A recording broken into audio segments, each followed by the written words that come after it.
I'm Sam White here for GSTV. I'm here with Mr. Weaver. He's running for New York State Assembly. Mr. Weaver, could you just tell us a little bit about yourself and in the office you're running for? Sure.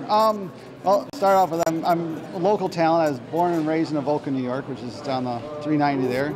I live in the city of Hornell. I've been there for like 21 years. I'm a pharmacist by trade and profession, and I've also been on the Steuben County Legislature for 5 years now, 2 terms. And what do you think makes you the right candidate for this job?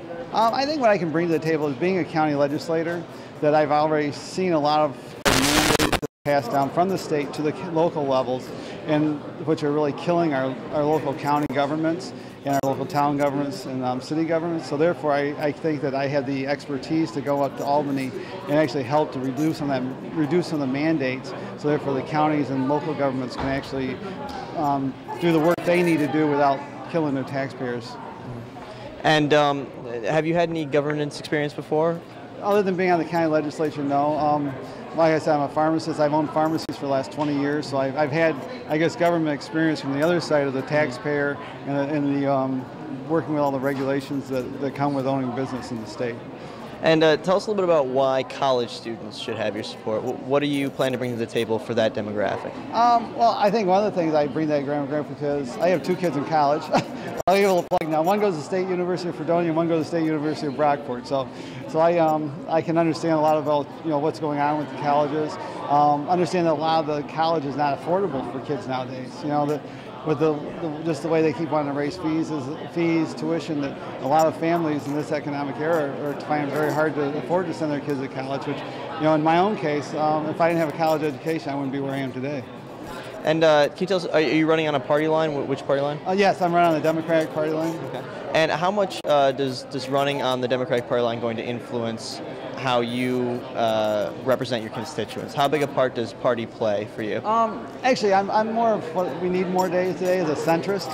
I mean, I am a Democrat basically due to my social issues, but having owned pharmacies and businesses and working in the county government, I like thinking of myself as more fiscally responsible. I understand what we need to get and how to spend the money and not just waste it on foolish programs that don't really make any sense or help anyone.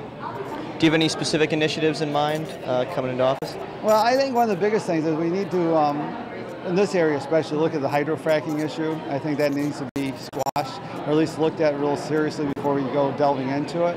I'd like to see actually to bring more jobs to this area and region, we actually need to look at infrastructure. When I'm talking infrastructure, I'm not just talking roads, bridges, water, so I'm talking broadband. We need to actually expand the broadband coverage in this area, because I mean, you go outside of Geneseo, over to some of these smaller towns, you can't get a broadband. I mean, that's one of the things, if you're going to, help drive business and stuff, you need to be able to get out on the internet and do your business. What do you think the state's response so far to the hydrofracking issue? I think they're looking at it seriously. My fear is that they're also looking at it from an purely economic standpoint, and the fact that Pennsylvania just announced that they're getting $220 million in fees, the state's going to say, wow, that's a lot of cash we could throw in our coffers to use for something else. So that's the part that really scares me. Well, thanks for taking the time to talk to us, Mr. Weaver.